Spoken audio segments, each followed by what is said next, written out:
Bursa transfer Persib Bandung berubah menjadi pusat gempa sepak bola nasional. Dalam waktu yang berdekatan, satu demi satu nama besar muncul ke permukaan, membuat peta kekuatan Liga 1 seolah bergeser drastis.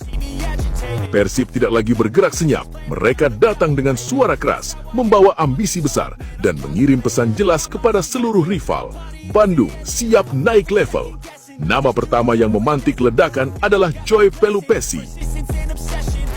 Gelandang bertahan berpengalaman ini langsung disebut sebagai kepingan penting yang selama ini dicari Persib.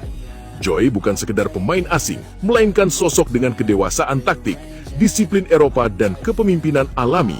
Kehadirannya disebut-sebut akan menjadi penyeimbang lini tengah, pemain yang mampu merapikan permainan dan memberi ketenangan di bawah tekanan.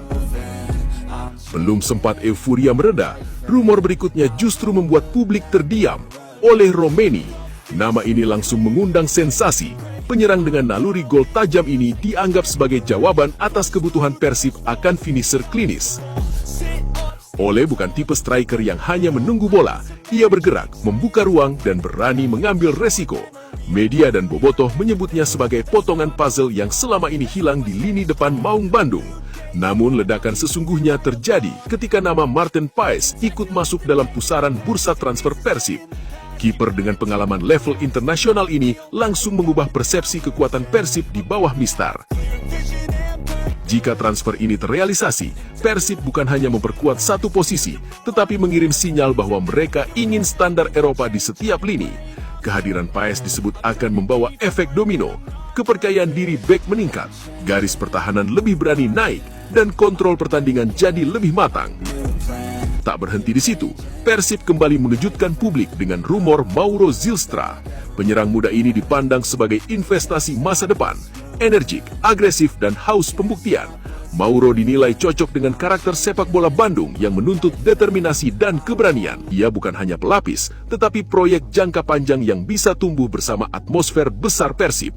Dan ketika banyak yang mengira bursa Persib sudah mencapai puncaknya, satu nama lagi muncul dan membuat rival benar-benar resah, Ivar Jenner.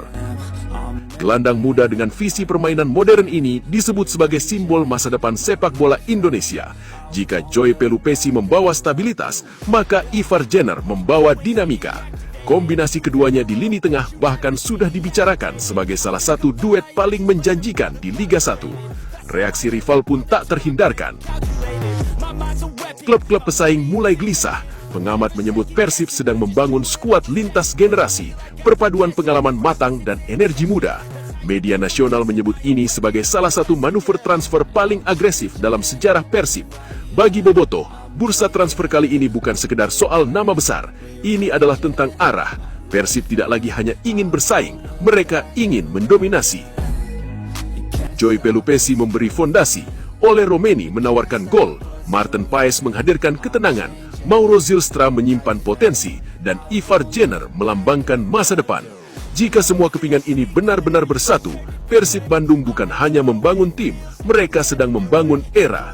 Dan Liga 1, bersiaplah, karena bursa transfer Persib kali ini bukan cuma ramai, ini adalah pernyataan perang. Namun, jika Persib benar-benar mendatangkan semua pemain itu seperti Ivar Jenner, kemudian membangun pondasi dengan Ole Romeni sekaligus dengan Mauro sekaligus dengan Paes, pasti hati manajemen Persija ini akan pecah.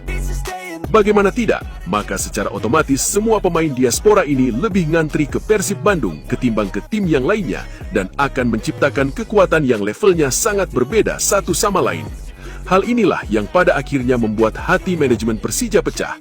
Apalagi sebelumnya, singgungan kasus rumor ini antara dua pilihan, yakni Persib Bandung dan Persija Jakarta. Contohnya saja Tom Hayes sekaligus Eliano. Awalnya, mereka berdua dirumorkan akan ke Persija Jakarta. Namun secara tiba-tiba, apa coba? Iya, mereka malah datang ke Persib Bandung. Dan ini semua tentunya akan menjadi momentum yang sangat mengerikan sekali. Sebab bukan sekali dua kali pemain incaran Persija malah datang ke Persib, akan tetapi berkali-kali. Dan untuk saat ini saja kerja nyata manajemen Persija adalah untuk mendatangkan Ivar Jenner yang kembali malah ke Persib Bandung. Emang itu di pelatih perlu, ya kan, dengan tim komite untuk penguatan skuad, ya kenapa enggak gitu. Kita selalu terbuka gitu. Sejauh masih kontrak anggaran finansial kita. Mungkin nggak dapat sama tapi dapat di Farjener ya Pak? Ya mungkin juga. Emang dia doang? iya, Masih ada 2-3 lagi. Jelas ini adalah ungkapan dulu, namun jika benar semua rumor ini berdalih ke Persib Bandung, bahkan sampai Ivar Jenner pun datang ke Persib, tidak Persija, Paes, Joy, dan lain-lain, maka secara otomatis ini seolah-olah membuat hati manajemen Persija pecah, karena bagaimanapun Persib Bandunglah menjadi pilihan utama. Dan para pengamat pun sangat meyakini jika on-track-nya Persib ini menunjukkan bahwa mereka tengah membangun kekuatan yang sangat mengerikan, melebihi kekuatan manapun. Sebetulnya, bagi pelatih, semakin banyak pemain berkualitas semakin pusing. Jadi gue coba bayangkan, Persib ini seperti Real Madrid di era Perez yang membangun Los Galacticos. Itu susah banget untuk menentukan siapa yang main, semuanya berkualitas, ujar Bung Binder. Bung Binder aja, ia sekelas pengamat Bung Binder yang melihat betapa gilanya skuad Persib untuk saat ini, menyebut Persib seperti Los Galacticos. Coba bayangkan saat Persib mendapatkan Ole, Joy, hingga bintang-bintang yang lainnya. Akan berkata apa Bung Binder? Ini mengerikan. Bagaimana tanggapan Sobat Persib tentang situasinya itu? Silahkan tulis pendapatnya masing-masing di kolom komentar.